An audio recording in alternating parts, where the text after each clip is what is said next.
नमस्कार मंडळी. तर आज मी शिमला मिरची आणि बटाट्याची मस्त सुक्की चटपटीत अशी भाजी बनवणार आहे. आता ज्यांना शिमला मिरची आवडत नाही किंवा बटाटे आवडत नाही, अशा पद्धतीने दोघंही तुम्ही मिक्स भाजी करून पहा. खूप छान मस्त वेगळ्या चवीची भाजीच बनवून तयार होते आणि अगदी चटपटीत ही भाजी बनली जाते. खूप छान मस्त चवीला देखील लागते. तर मग आपण पटकन सुरुवात आपण ही छान अशी शिमला मिरची आणि बटाट्याची रेसिपीला. तर त्याआधी माझ्या चॅनलवर नवीन असाल तर एक लाईक करा आणि आपल्या चॅनलला सबस्क्राईब देखील करा. तर हे पहा, बटाट्याची भाजी बनवण्याकरिता इथे मी ना 2 मध्यम आकाराचे बटाटे घेतले आहेत आणि एक मोठी अशी शिमला मिरची घेतलेली आहे. तर हे पहा, अशा पद्धतीने चौकोनी आपल्याला ह्या शिमला मिरचीचे मोठे मोठे ना तुकडे करून घ्यायचे आणि सोबतच ह्या बटाट्यांचे सुद्धा मध्यम आकाराचे, म्हणजे शिमला मिरचीचे जेवढे तुकडे आहेत ना त्याप्रमाणे बटाट्याचे इथे मी तुकडे करून घेतले आहेत. तर इथं मी कढईमध्ये 2 मोठे चमचे भरून तेल गरम करून घेतले आणि त्याच्यामध्ये अर्धा चमचा मोहरी आणि सोबतच अर्धा चमचा इथे मी जिरे टाकून घेणार आहे. दोघंही छान असं मस्त तेलामध्ये परतले गेलं की लगेचच इथे मी ना अर्धा इंच अद्रक अशा पद्धतीने बारीक अशी चिरून घेतलेलं आहे आणि सोबतच 10 ते 12 लसूणच्या पाकळ्या त्या देखील ह्या प्रकारे आपल्याला बारीक अशा चिरलेल्या घ्यायच्या आहेत. तर इथं तुम्ही अद्रक लसूणची पेस्ट वापरली तरीसुद्धा चालेल, पण अशा पद्धतीने जर बारीक तुम्ही अद्रक लसूण चिरून घेतलं ना तर खूप छान मस्त असं चवीला लागतं. थोडासा याचा कच्चेपणा निघाला की लगेचच आपल्याला याच्यामध्ये ना कांदे टाकून घ्यायचे आहेत. एक मध्यम आकाराचा कांदा इथे मी बारीक असा चिरून घेतलेला आहे आणि बारीक चिरलेली हिरवी मिरची. तर अशा पद्धतीने आपल्याला छान असं मस्त हे दोघंही पण तेलामध्ये परतवून घ्यायचे आहेत. तर इथं आपला हा कांदा आहे ना तो जास्त लालसर वगैरे करून घ्यायचा नाही आहे. 1-2 मिनटं झाले की म्हणजे आपला हा कांदा छान असा परतवून होतो. जास्त आपल्याला या कांद्याचा रंग बदलू द्यायचा नाही आहे. तर पहा अशा पद्धतीने. तर आता याच्यामध्ये मी पाव चमचा आहे ना हळद टाकून घेते. तर बाकीचे जे काही मसाले आहेत ते आपण नंतर टाकणार आहे. तर हळद टाकून झाल्यावर लगेचच इथे मी आपण जे चिरून घेतलेले बटाटे आहेत तर ते इथे मी टाकून घेणार आहे.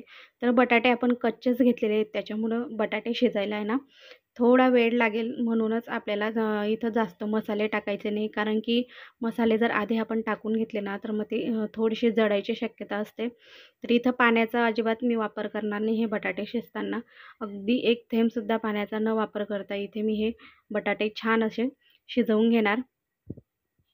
तर पहा 70 ते 80% आपले छान असे हे बटाटे शिजवून झालेले आहेत. तर इतपत आपले छान असे बटाटे शिजवून झाले ना की लगेचच आपल्याला याच्यामध्ये शिमला मिरची टाकून घ्यायची आहे. कारण की शिमला मिरची आहे आत्ता घालायचं, कारण की शिमला मिरची ना ही पटकन अशी शिजून होते. बटाटे शिजायला थोडासा वेळ लागतो, त्याच्यामुळे आहे ना आधी बटाटे शिजवून घ्यायचे. 80% आपल्याला बटाटे शिजवून मगच इथं शिमला मिरची आपल्याला टाकायची आहे. तर इथं शिमला मिरची देखील टाकून घेतलेली आहे आणि एक छोटा टोमॅटो तो सुद्धा मी अशा पद्धतीने थोडेसे ना मोठाच असा कट करून घेतलेला आहे, ते देखील आपल्याला याच्यामध्ये टाकून घ्यायचं आहे. तर आता मी उरलेला जो काही मसाला आहे तो भाजीसाठी लागणारा तर ते मी इथं टाकून घेते. अर्धा चमचा इथे मी ना लाल चटणी, 1 चमचा भर धना पावडर आणि अर्धा चमचा गरम मसाला. तर अशा पद्धतीचा आपला इथं हा सर्व काही मसाला असणार आहे आणि चवीपुरतं मीठ देखील मी याच्यामध्ये टाकून घेते.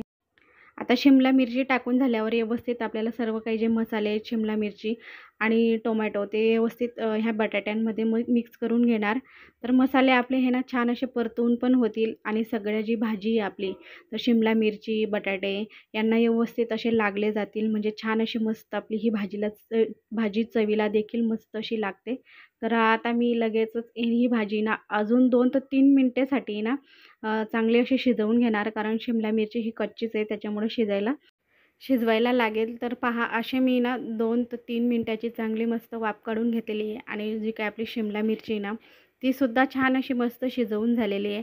आणि पहा आपण जो काही मसाला घातला होता ना तो सुद्धा आपल्या ह्या भाजीला व्यवस्थित असा लागून झालेला आहे. आता सगळ्यात शेवटी भाजी पूर्णपणे शिजवून झाली ना तर मग याच्यामध्ये मी अर्धा चमचा आहे ना आमचूर पावडर टाकून घेते. तर आमचूर पावडरने खूप छान मस्त अशी आपल्या ह्या भाजीला चटपटीत अशी चव येते. आणि जर का तुमच्याकडे आमचूर पावडर नसेल तर याच्यामध्ये तुम्ही लिंबाचा रससुद्धा वापरू शकतात. त्याच्याने सुद्धा आपल्या ह्या भाजीला छान अशी मस्त चव येते. तर पहा अशा पद्धतीने आपली इथे आहे ना शिमला मिरची आणि बटाट्याची भाजी इथं बनवून तयार झालेली आहे. तर अगदी बटाटे देखील व्यवस्थित असे शिजवून झालेले आहे. तर एक थेंबसुद्धा आपण पाण्याचा वापर केलेला नाही आहे, तरी देखील आपले बटाटे मस्त असे शिजवून झालेले आहेत. तर पहा अशा पद्धतीने आपली मस्त चटपटीत शिमला मिरची आणि बटाट्याची भाजी बनवून झालेली आहे.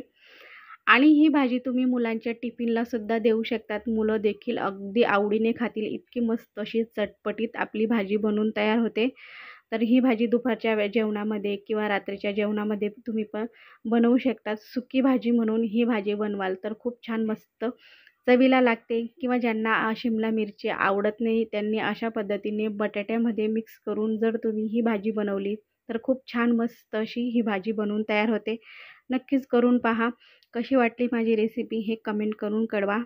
आणि जर का तुम्हाला माझी रेसिपी आवडली असेल तर एक लाईक करा आणि आपल्या चॅनलवर नवीन असाल तर चॅनलला सबस्क्राईब करा. तर भेटूयात अशाच एका नवीन आणि छान अशा रेसिपी सोबत. आणि माझी पूर्ण रेसिपी पाहिल्याबद्दल खूप खूप मनापासून धन्यवाद.